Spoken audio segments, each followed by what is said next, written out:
In a tense debate, Karoline Leavitt launched a relentless attack on Ilhan Omar and Democratic lawmakers for their dangerous statements, such as, "We are at war," and "We might actually see someone get killed."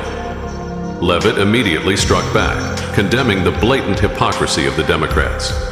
Not stopping there, she exposed the truth, emphasizing that the Trump administration was simply fulfilling its duty, while the Democrats were fueling chaos instead of addressing real issues. She ended with a sharp declaration: "They are not seeking dialogue, they are inciting violence." Her powerful words sent shockwaves through the room. America is now entering an unprecedented political showdown, where decisions made today could completely reshape the nation's future. Peter. Thank you, Karoline. Are any officials here preparing to fight Democratic lawmakers in the streets? Absolutely not. And thanks for the question. Some elected Democrats are so steamed about Doge. Congresswoman LaMonica McIver says we are at war. Ilhan Omar says we might actually see somebody get killed. And Chris Van Hollen says we have to fight this in the Congress. We have to fight this in the streets. So what now? And may I just point out, if you heard that type of violent, enticing rhetoric from our side of the aisle, from Republican leaders on Capitol Hill, I think there would be a lot more outrage in this room today. It's unacceptable, the comments that have been made by these Democrat leaders, and frankly, they don't even know what they're talking about. Because President Trump was elected with a mandate from the American people to make this government more efficient. He campaigned across this country with Elon Musk, vowing that Elon was going to head up the Department of Government Efficiency, and the two of them, with a great team around them, we're going to look at the receipts of this federal government and ensure it's accountable to American taxpayers. That's all that is happening here. And for Democrat officials to incite violence and encourage Americans to take to the streets is incredibly alarming, and they should be held accountable for that rhetoric. It sounds like something that they're most concerned about is Doge engineers with access to Treasury systems. Can you clarify? Do the Doge engineers have read-only access in these systems, so they are not allowed to write new code? No. They are not. Okay. No. And then one more thing. NBC is reporting that some of the illegal immigrants that we've seen rounded up and arrested are not being deported. They're being released with ankle or wrist monitoring devices, or they have to check in on the phone. So is the administration arresting more people than you have room for? I have seen the reports, and I'm glad you brought it up because we want to address it. There have been a total of 461 illegal aliens. This is of this morning when I got this information from DHS that have been released from custody of the more than 8,000 that have been arrested since President Trump was inaugurated. It's less than 6%, and there are reasons for their release. Some of the factors include a lack of significant likelihood of removal in the foreseeable future, lack of detention availability, which is something this president and this administration has been incredibly vocal about. We are doing everything we can to deport and detain illegal immigrants, but we need Congress's help to increase funding for Border Patrol and for ICE to increase detention capability in our facilities. And then other serious medical conditions have also been the reasons for some of the release of these individuals. But none of them have final deportation orders. Many of them are probably contesting their immigration status. I'd refer you to DHS for more details, but I did get that information because I knew it'd be a question. So thank you. Sure. Yes. The president and you here again today have made clear, given the devastation, you think Palestinians have no choice but to leave Gaza and go elsewhere. But Palestinians say this is their home. They don't want to go. The president last night said he's willing to use the military if necessary. Is the U.S. prepared to remove Palestinians from Gaza by force?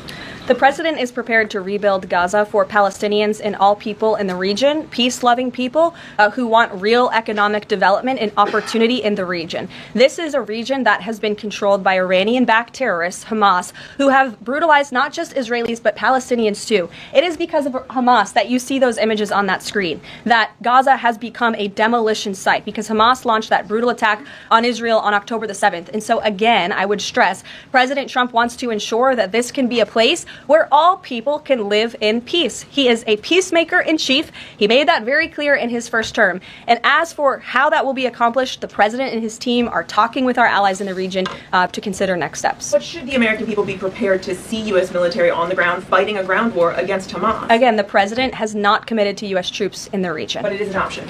I have said that the president has not committed to that yet. Garrett, great to see you here today. Thank you. On Gaza, the president has spent basically his entire public career criticizing foreign entanglements, nation building, sending American troops to fight abroad, particularly in the Middle East. This plan seems like it could ultimately involve all of those things. Can you explain this reversal and how building and owning Gaza squares with America First foreign policy? I would reject the premise of your question that this forces the United States to be entangled in conflicts abroad. The president has not committed to putting boots on the ground in Gaza.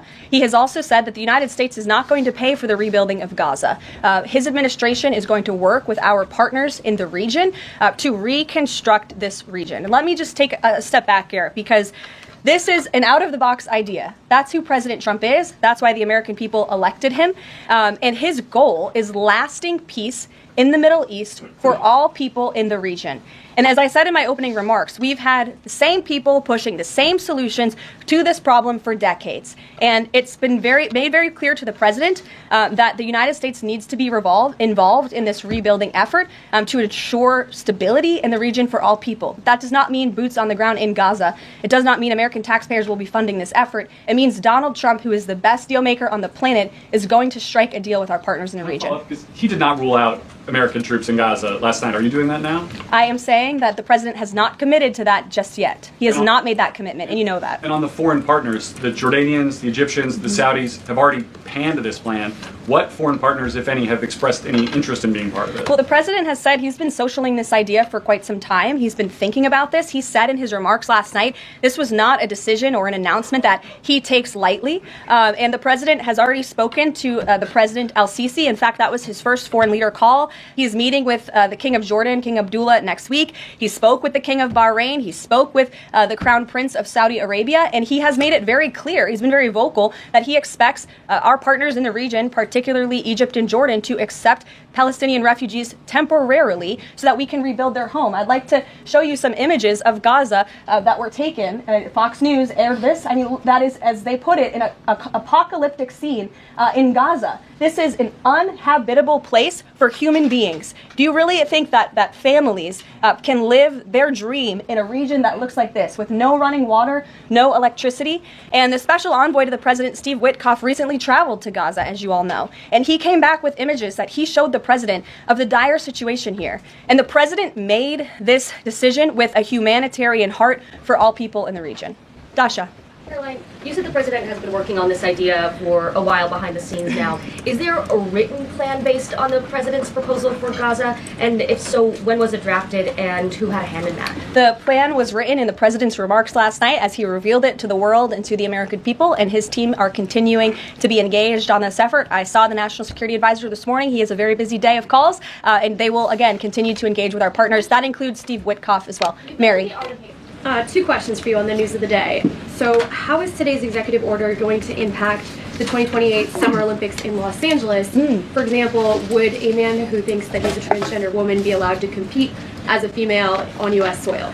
It's a very good question, and the president has actually mentioned this, that he does expect the Olympic Committee and the NCAA to no longer allow men to compete in women's sports. And I think the president, with the signing of his pen, starts a very public pressure campaign on these organizations to do the right thing for women and for girls across the country. Again, this is an incredibly popular position. There have been many notable female athletes who have had the courage to speak out against some very powerful institutions in this country. They deserve to have a voice and a say. The president is bringing their voice to the highest level at the White House this afternoon, and he expects these organizations to comply with this federal executive order that he'll be signing today. Thank you. And one more. On media coverage of this executive order and the topic in general, what's the White House's view of framing that calls men transgender females or similar rhetoric coming from organizations like the ACLU and GLAAD? Well, it's been very clear. The policy of this administration is that there are only two sexes, male and female. Pretty simple. Brian Glenn. Yes. USAID has gotten a lot of attention the last couple of days with some of these bizarre things that we've been, taxpayers have been funding. Mm-hmm. Now it looks like there are a couple media outlets that have been dragged into this conversation as far as USAID funding as well. Does the president have any comment on that? So upon coming out here to the briefing room, I was made aware of the funding from USAID to media outlets, including Politico, who I know has a seat in this room.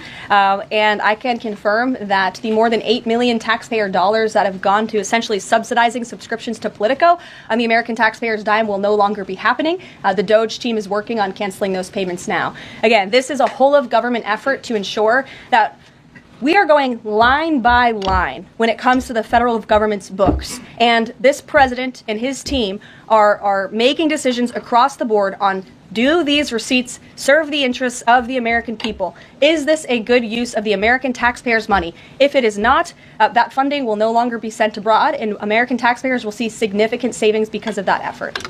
Thank you. I'd like to give some love to the back row. I've heard that unfortunately they haven't been called on in years past. So Reagan, why don't you go ahead? Thanks, Caroline. The WHC announced that comedian Amber Ruffin, who has called the president a toddler with his pants pulled down, will be the entertainment for this year's Correspondents' Dinner. Does the White House have a reaction to this choice, and will the president be attending the dinner this year? Certainly an interesting choice. I have the president's invitation on my desk. I have the invitation for myself on my desk as well. Haven't talked to the president about it. When he makes his decision, I will let you all know. But definitely an interesting choice of the comedian. I'll talk to the boss about it and see what we decide. Sure, go ahead. Yes, yes. On the executive order set to be signed today, you said that this will be enforced. Can you spell out for schools and the public how exactly the administration plans to enforce this, even at local levels? And on top of that, there are human rights groups who say that this could expose kids to discrimination. What is your response to that? I think kids have already been exposed to discrimination, especially young women and girls who have been forced to shower in locker rooms with biological men, who have been forced to compete on playing fields with biological men, which is incredibly unfair and unsafe, and again, an incredibly unpopular policy with the American people. As for the actions that this executive order takes, I already laid those out at the beginning of the briefing. I'm happy to give you a copy of this fact sheet so you can let your audiences across the country know. What's your message to schools who don't comply with this? They should, because it's going to be federal law in about an hour and a half. So your colleague to your right, to my Thanks, left. Caroline. Yes. Taylor with Spectrum News. You talked a bit about Doge. Elon Musk is currently a, quote, special government employee who also owns companies that have billions of dollars in federal contracts. You said earlier this week that he has abided by all applicable federal laws, but what steps is the Trump administration taking to address that conflict of interest? The president was already asked and answered this question this week, and he said if Elon Musk comes across a conflict of interest with the contracts and the funding that Doge is overseeing, then Elon will excuse himself from those contracts. And he has, again, abided by all applicable laws. In the back left, go ahead. Trade advisor Peter Navarro, when asked about the External Revenue Service today, said, quote, we're going to collect a lot of tariff revenues, and we're going to get tax cuts out of it. Is it the official position of the White House that tariffs will lower taxes for Americans? The president has always been clear that he believes tariffs are a tax on foreign nations, and he's committed to cutting taxes for the American people here at home. He also believes tariffs are a great revenue raiser for this country, and that's exactly why he has committed to the creation of the External Revenue Service, which I think is a phenomenal idea.